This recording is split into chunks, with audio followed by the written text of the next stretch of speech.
How do you listen to music?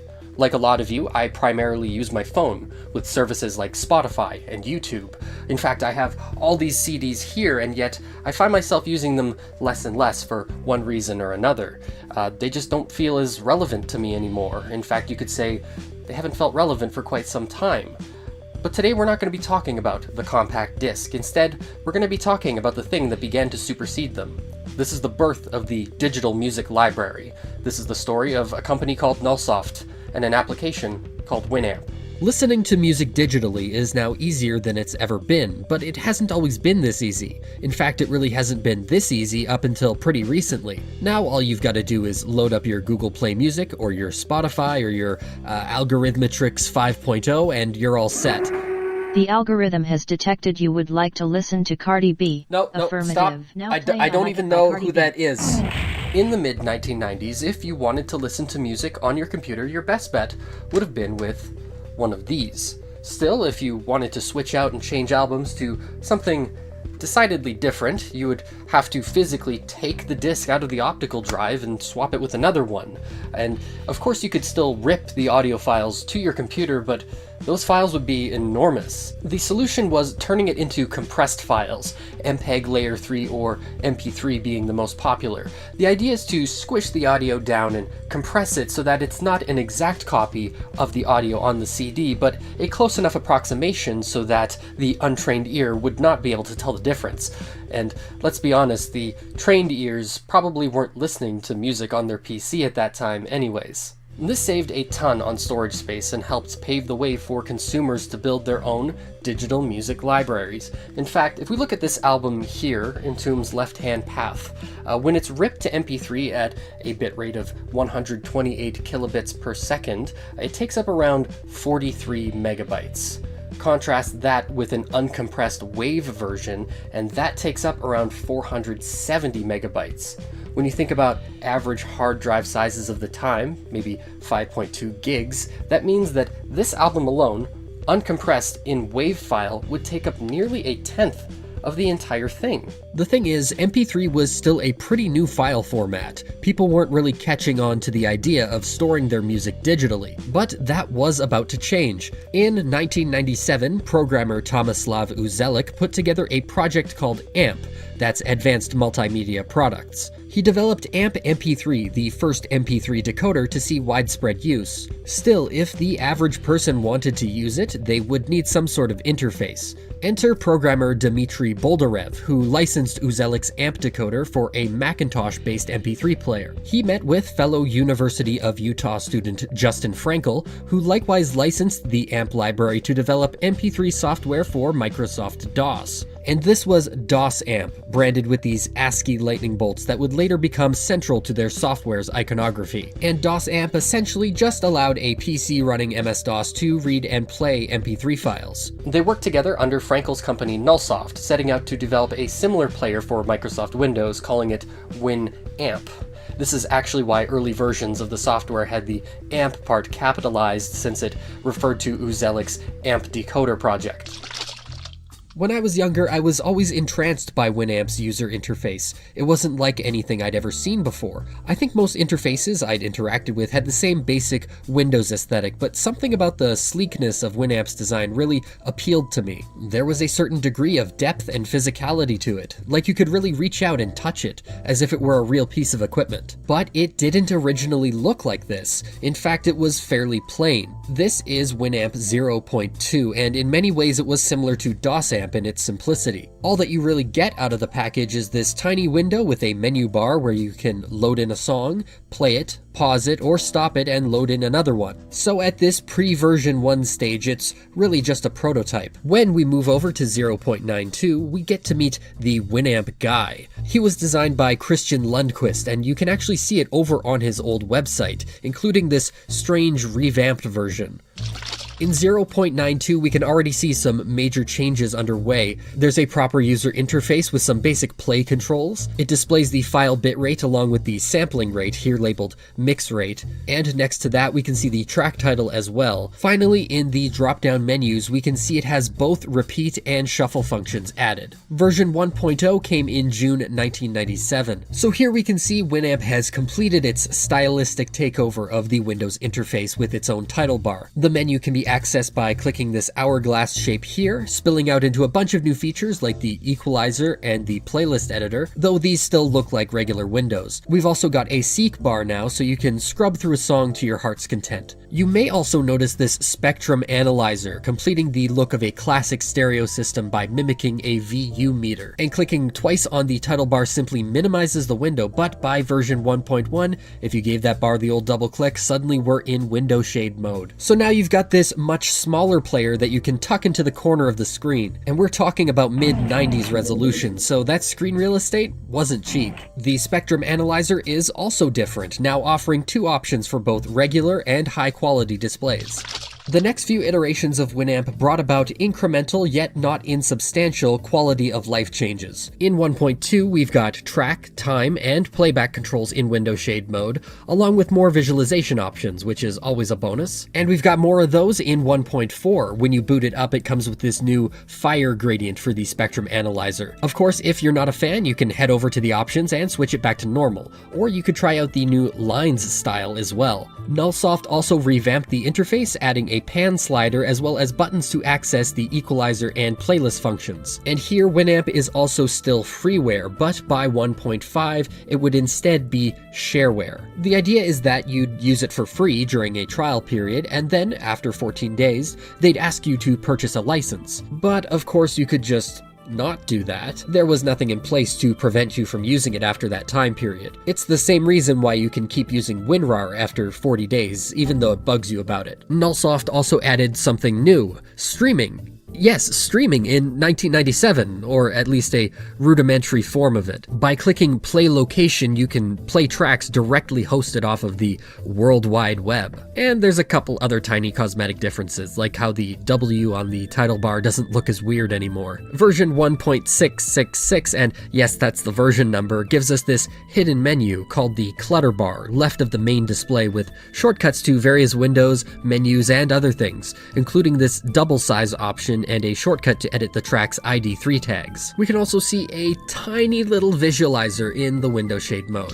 Each of these small changes added up, transforming from a very basic application into the more robust package that was Winamp version 2, released in September 1998. By now, Nullsoft had expanded into a team with a focused identity. They fully established their particular brand of humor, as evidenced by the satirical section of the 2.0 credits, which lists such esteemed positions as watching anime and topless dancer, as well as the demo track that plays when you first boot up the program. Winamp, it really whips the llama's ass. This demo, read by radio host JJ McKay, is referencing a song by cult singer Wesley Willis, best known for his eclectic outsider music. Whip the llama's ass, whip the llama's ass, whip the llama's ass, whip the llama's ass. Winamp had developed a personality of its own, and a community quickly sprang up around it. The application was compact yet so fully featured and intuitively designed, not to mention customizable. Yes, one of the primary driving forces in the Winamp community was the skins. As long as it conformed to the basic window structure, users were free to do all sorts of weird and wacky things to the interface. So the base Winamp 2 skin comes with 18 different bitmap files, all of which can be edited in the software of your choice. Today we're going to be using the classic MS Paint. Let's just start with the main window here. And this is the, it's the main window. It's the original, the primary thing you're going to be interacting with. And of course, A bunch of the other bitmaps are going to be overlaid on top of here, such as where the numbers go and the song ticker and all the buttons and the sliders and everything, but this is just the background. I'm by no means a graphic designer, much less a pixel artist, so we'll see how this goes. Man, it's gonna be hard because, like, if I want to layer anything over top of it, I'm gonna need to know, like, the cutouts underneath. So I'm not going with any sort of color palette, anything here. We're doing this totally amateur. We're going straight from default. We're getting a nice fat outline on top of that there. Let's get some solid color, because if you do some fills here, like, it's only gonna fill in like the areas where the banding and the like dithering is, so we don't want that. Also, if we're doing like solid color fills, like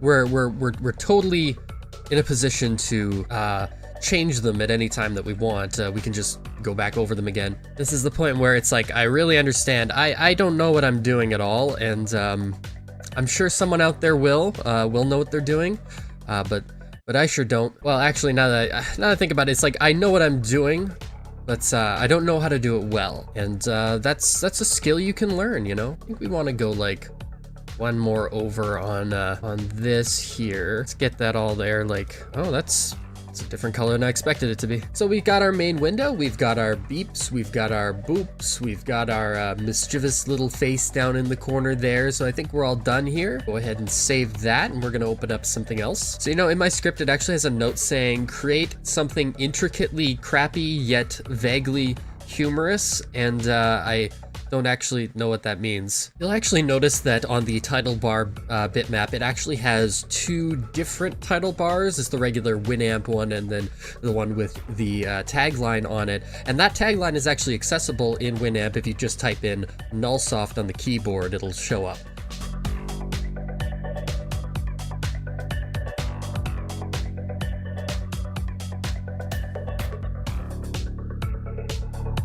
All right, and once we're all done, we're just gonna rename our folder here, and we're gonna wanna go and we're gonna wanna send that to a zipped folder. And then once we're there, we're gonna rename it a WSZ, that's a Winamp skin file. Press enter, and then we'll have that. We'll copy it right over here, and continue, and we'll see what it looks like. Pick that up to the double size there. And oh, look at that. Unfortunately, it seems like I've missed the minimize, maximize, and close things on here. I guess because I overlaid this purple goop over top of them. But yeah, would you look at that? And we can slide this around here. I did, however, only skin the main window. If I pop open the equalizer or the playlist, which is on a completely different window, and since it's double size, it's only like this, we're not actually going to get the full effect, but this is more just a demonstration to show exactly how easy it was for people to make customizable skins for Winamp. Now, granted, those people probably had a lot more graphical design prowess than I do, but there you go. So, Winamp 2 exploded in popularity as more and more users began to build their own music libraries on their PCs. They could use it at home to entertain themselves or guests, or they could use it in the office to provide them with hours and hours of music while they worked. And while these seem like quaint notions now, they represented a massive leap in technological convenience at the time. People also began acquiring music through less than legitimate means. Peer-to-peer software emerged in the late 1990s, and since more and more people were saving their music on their hard drives,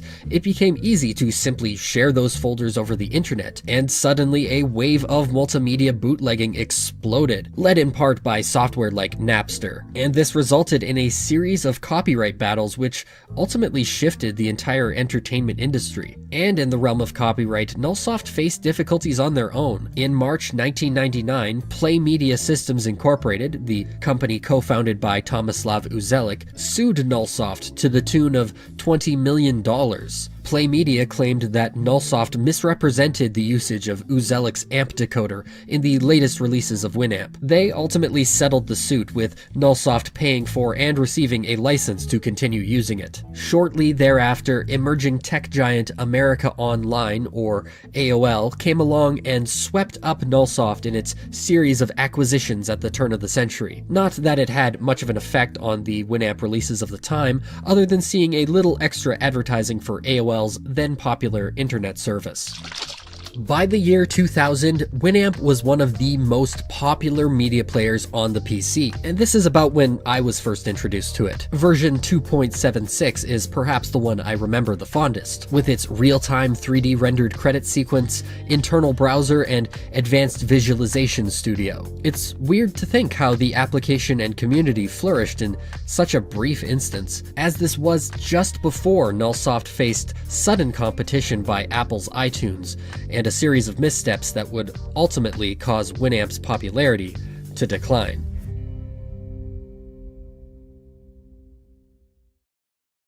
Nullsoft spent the next couple years rewriting Winamp from the ground up. The result was Winamp 3, an application that looked and functioned a lot like the Winamp that users knew and loved, but under the hood was really nothing like it. And just what is a thinger anyway? Many found it slow on the hardware they were using, strange to navigate, and since it was built on totally reworked code, it couldn't run the plugins designed for Winamp 2. And this included Shoutcast, Nullsoft's continued foray into streaming technology. But one thing Winamp 3 could do, thanks to its rewritten code, was allow for higher levels of customization when it came to skins. On top of its color themes, users could now completely change the shape of the interface into whatever users in the early 2000s wanted, though this took a much higher level of technical know-how than editing some bitmaps in MS Paint, and personally, I don't even know the first thing about it. However, despite looking futuristic with its new features and shiny chrome default skin, Winamp 3 felt like a step backward for many users. In turn, the community continued to use Winamp 2 instead, comfortable with the customization and options the older version offered. Nullsoft quickly recognized the issue and released a few more updates to Winamp 2, bringing over a few of the features introduced in Winamp 3, such as video playback and the media library. Nullsoft was fighting a losing battle with Apple's iTunes. They simply didn't have the brand recognition. Not to mention they lacked a fashionable consumer product that actively integrated with the software, like Apple's iPod, which was taking the media landscape by a storm. Nullsoft's parent company, AOL, was in the middle of crashing and burning following a disastrous merger with Time Warner.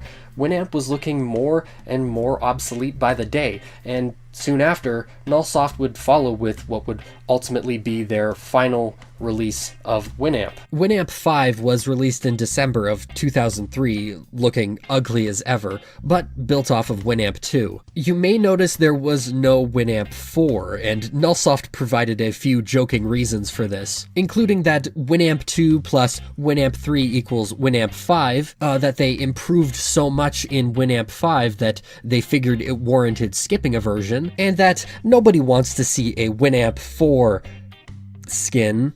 But by this time, Nullsoft, as it had existed since 1997, was no more. They closed their headquarters and all the original team had either quit or been fired. In 2004, an account claiming to be Dmitry Boldarev came forward in the comments of a beta news article on Winamp. He spoke of his ousting from Nullsoft and his dissatisfaction with the acquisition, saying, quote, "I am starting to question the very reason why AOL bought Winamp. My realization led me to believe that AOL needed Winamp to establish control over media on the internet, music media, and radio media in particular. As I was so closely involved, nobody even asked me about the Nullsoft sale to AOL." End quote. As a division of AOL Music, what remained of Nullsoft continued to support Winamp in the following years, releasing intermittent updates to improve compatibility and localization, but no features would really be changed. In 2007, when a 10th anniversary edition of Winamp 5 came out, now with a single window scheme dubbed the Bento skin. But this was the last major update to the application. The project remained stagnant for the next 6 years, until in fall of 2013, AOL announced Winamp would shut down permanently that December. Yet, strangely, the following January, Belgian-founded and Netherlands-based internet radio platform Radionomy acquired Nullsoft and its products. Although, given their attempts to rebrand Winamp and failing to spell the word llama correctly makes it seem questionable at best, still, they continued to tweak and support Winamp, with the latest release being Winamp 5.8. There are apparently plans for a Winamp version 6. In a 2018 TechCrunch article, Radionomy CEO Alexandra Sabungian said, quote, "There will be a completely new version next year, with the legacy of Winamp, but a more complete listening experience. You can listen to MP3s you may have at home, but also to the cloud, to podcasts, to streaming radio stations, to a playlist you perhaps have built. I think Winamp is the perfect player to bring that to everybody, and we want people to have it on every device." End quote. Though, despite his optimism, no new versions of Winamp have yet materialized. And yet, Winamp still lives. Years after its official demise, a dedicated community continues to support it. The website Winamp Heritage maintains a directory of plugins, visualizations, and skins. You can also find new skins being made, as well as old skins being cataloged at archive.org, though fair warning that a number of these are very not safe for work. So it's clear that tons of users are still interested in using Winamp. Including myself. Yep, I still use Winamp as my primary media player. Here you can see I'm using the 5.8 release along with the Winamp Classic Modern skin by Victor, a skin I can totally recommend with all these different color schemes. Maybe it's out of nostalgia, or maybe it's that zany 90s attitude embedded deep in its very existence, or maybe it's both. But I think there's a genuine appeal to Winamp's versatility. Modern streaming services are great for convenience, but some of us just need to personalize. I think Winamp has a few lasting lessons. First is that time is fleeting, and while nothing is meant to be forever universal, what does come can have powerful effects on entire mediums. Secondly, community is everything. Support your user base and they will make sure that your work lives on, long after its time in the sun, however brief that may be. And finally, your digital experience can really be your own, no matter how you want to style it. If you would like to learn more about Winamp's version history, there's actually a great video here on YouTube called A Brief History of Winamp by a user called The Rastery, and it goes into more of the technical side of the story. I'll link that down in the description below. But thanks for sticking around for our glance at Winamp and the birth of digital music as a whole. I hope you enjoyed it, and as always, I will catch you next time in the world of slime.